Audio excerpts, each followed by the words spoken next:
All right, warriors, welcome back. Before we get started, we're going to do a breathing exercise. It's going to take 5 seconds, 5 Mississippis. We're going to breathe in deep, hold it, and then release together. After that, we're going to have a badass walk on the beach. We're going to talk about garrapatas. Garrapatas, ticks. Yeah, look, narcissists are getting very frustrated. And the closer we get to winter, and the more desperatious they become, then check this out. Their frustration is that you're supposed to understand that their dysfunction is highly functionable in their world. It's called the narcissist love language. See, dysfunction is their normal. And their frustration is that you're not looking at this as healthy communications. Their frustration is you'll go learn other languages, but you don't want to learn theirs. Nobody wants to learn their language. 5 seconds, warriors. Let's take a badass walk on the beach, but let's do this breathing exercise so that you're not so easily triggered by narcissists or anyone talking about any subject matter for that matter, that you keep composure, that you're able to have a balance about you, and that you're not emotionally and driven by feelings to become very reactive. This is a telltale sign of anyone lacking emotional maturity. Emotional constipation. And we're going to talk about having hypergamy hangovers. Oh yeah, limerence is a hell of a drug. Self-induced on top of that. 5 seconds though. Let's do this.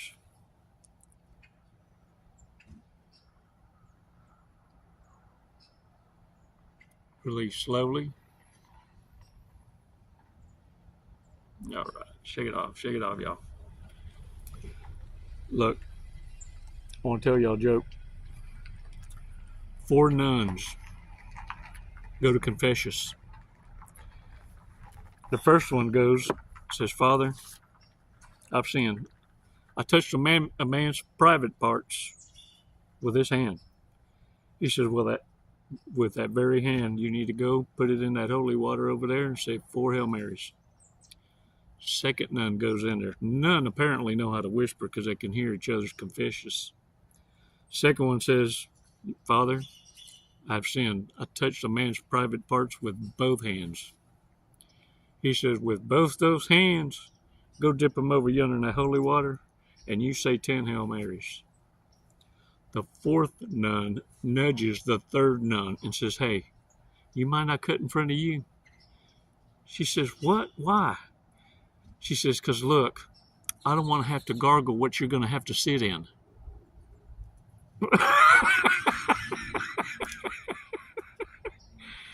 Narcissists even know amongst their own kind the ratchetness that they take it to.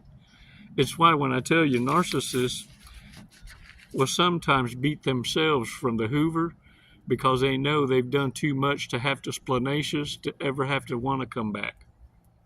They've gone too far. And this is what happens when you stay gone long enough. They get entangled in their own shit. You don't have to do anything for them because in their mind's eye, they believe that they're hurting you by hurting themselves and ruining their own reputations more fastrous than you ever could. And the thing of it is, look, listen to me. Te amo chingos. I like you a lot moster is more better bester is this. So I need you to listen. Okay? Please. Because look, do not be so in need or attracted to need to win. Look, when you do that, you start springing for certain outcomes and you feel like you're a failure. Instead of having the need to win, learn to lose. Learn to lose authentically. More fakeristis. Because when the narcissist believes they're winning, this is a time where you need to shut up and not let your enemy know they're fucking up while they're fucking up. You see, warriors, when you do this, you're totally detaching, severing ties, cutting what they call the trauma bond, the silver thread that connects you. In doing this, oh, now you reach this, I wish a bitch would. Because when you're rendered irrelevant, you're put in a totally different category. You see, you don't go looking for trouble, but if trouble finds you, you're the end game. And the thing is this: the garrapata, the tick, that narcissist with hypergamy or hypergamy hangover. Yeah, those are the garrapatas, the ones that come back in the winter. Get this: raging, broke, dusty, musty, and got a snail trail. Most come with an STD, but unless they're burning like fire will they ever step foot in a clinic. And therefore they give themselves lacking the responsibility to tell you they got something when they really have been ignoring the symptoms. It's not unless they're on fire will they ever step foot in the clinic. What they're hoping, though, is that they can either trap you with a disease, ruin your reputation and your health, or baby trap you. Warriors, one thing I want you to understand is the power of your prayers. Stop praying for the perfect man. This is the third time this week Santa Claus has tried to kidnap me. Yo, look, listen to me. Listen. Confirmations. That's confirmations. That's no accidental. There's no coincidences. The power of y'all's prayers is just phenomenal. That's why I need y'all to lift each other up. Encourage each other. And realize the real lies that you've been sold. When you're able to connect the dots on this lower level of understanding, now you're going to be better able to connect the dots on a grander scale of understanding. And how you can apply this knowledge in your associations, your work relationships, and how you do business in the general public. You see, this understanding isn't something to fear. It's something to actually get excited to know more, better, bestest, so that now you can navigate during the storms. See, people admire the warrior before them. They have no clue the journey and the heartache and the pains and lessons learned in order to become that warrior. There are going to be many that want to sidestep the learning process because they feel that riding in your coattails will save them a whole lot of time and troubles. But those are the very ones that will never appreciate what it is you offer.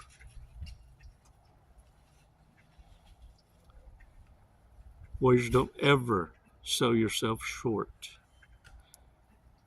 Your standards and expectations and boundaries are nothing less than what it is that you're living by. The only ones that have a problem with it are the ones that can't attain, nor will they ever live up to those standards. You see, narcissists don't appreciate being left behind. They don't appreciate not being recognized for their lazy genius. See, they believe if they had an idea and never executed, it's still their idea. just because you made it happen doesn't make it yours. They say that when a narcissist is provoking you, it's the greatest form of flattery that the retard, reprobate narcissist mind can develop, because it's the only love language they can understand. But don't flatter yourself so much with patience that it becomes cowardice. Only narcissists shit test. What you need to be asking is the true question. Why have you been putting respect on disrespect? Why are you trying to find ways to game a win against a narcissist reprobate when all they're doing is keeping you engaged as entertainment? The better question is, when will you be putting consequence on disrespect? See, many of y'all grew up in a generation now where you never ever knew the world in any other way other than being rude to each other.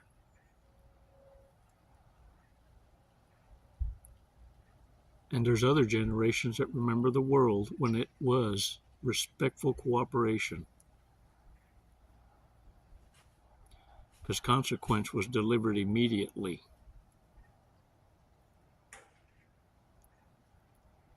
And when you grow up understanding both environments, because you witnessed it play out, you see the world in a different way. What's lost in the last two generations is the fact that they only know the world in its rudeness. It's why pickup game was developed. Men adopting the ways to handle rejection with game, to win people's attention through manipulation, and wonder why it never works.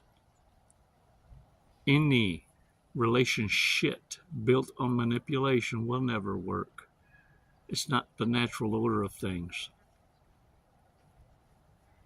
Dating isn't courtship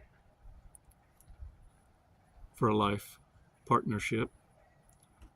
It's entertainment to cure the itch of boredom. It's a game, a notch count. And you wonder why it's never going to work. Because everything has been redefined. It's going to take 2 more generations to call out the bad, to weed through the weeds.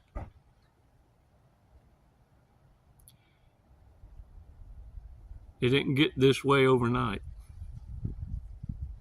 but it did happen more quicker, faster. Because when you start rewarding the reprobate narcissist, this is what happens. It's why you can't give an inch. They'll take a mile. Ven burro y se les ofrece viaje. When a narcissist sees a mule, all of a sudden, they want to take a trip. Warriors, you've been put in place to understand what it is that toxicity is. You asked for a sign to be able to identify the walking dead, and got it. Now what I need you to do is be careful for the garrapatas, the ticks. And look, they're sneaky little shits. Check around your ass cracks. They like warm places. And they'll fumble around, go unnoticed for a while before they sneak into friends and family. They're all freeloaders, homosexuals, couch surfers. And they will hang around until you've had enough and kick them the hell out, or you leave. It's the only way to sever ties with a narcissist, sociopath, or psychopath. And stay your ass gone long enough that you ain't got to hear them on the Hoover. Oh, you'll be able to identify them. Yeah, these garrapatas, these ticks, they're the ones that holler first. Send me nudes. I eat ass. And they don't stutter because they're trying to one-up each other just to have a couch to sleep on. You're going to fuck around, wait till they eat all your groceries before you realize it. Well, you're drunk, son, or stupid. Let's pay attention to the red flags, okay? Forever in the friend zone. Forever. Documents their life on Snapchat. Yeah. They got this other one where all these women folk go and cry and tell their lives and throw these dry begging tantrums on the TikTok. Yeah, TikTok. I used to call it Talk. Now it's TikTok. Precisely measure substances to ensure equal distributions. Laughs at jokes they don't get.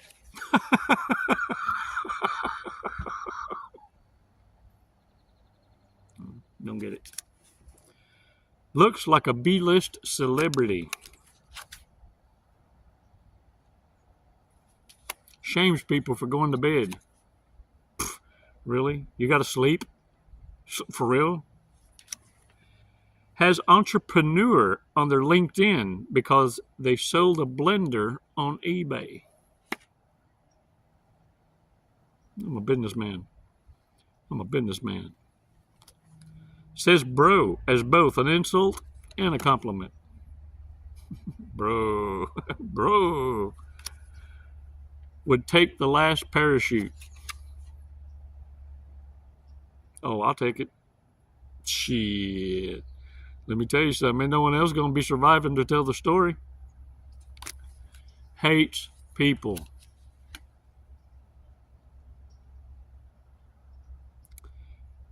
I used to be a people person, but people ruined it. You used to trust first.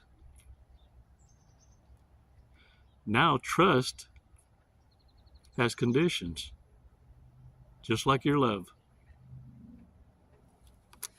Gives people terrible nicknames. All right, y'all, let's check out today's Fortress Cookie.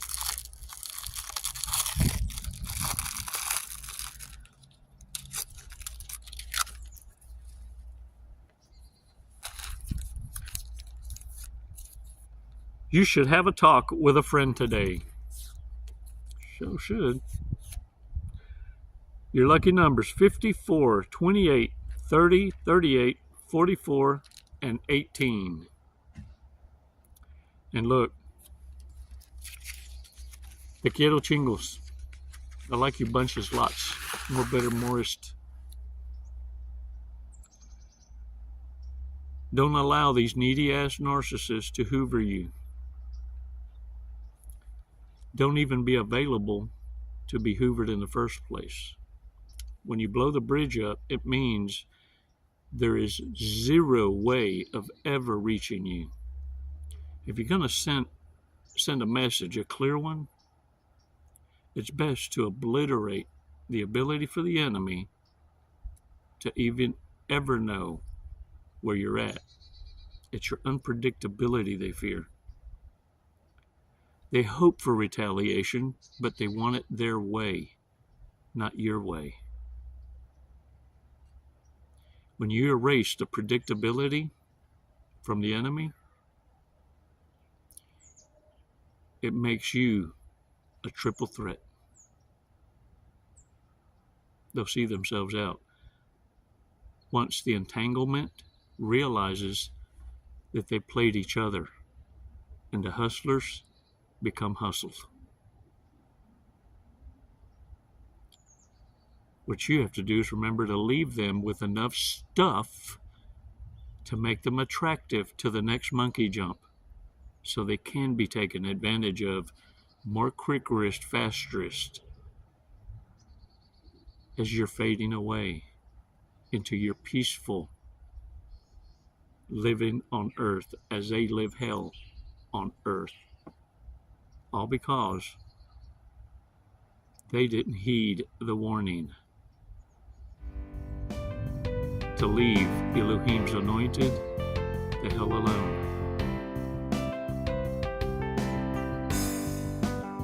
It's never goodbye, warriors. It's always until next time. Les mando bendiciones. Namaste.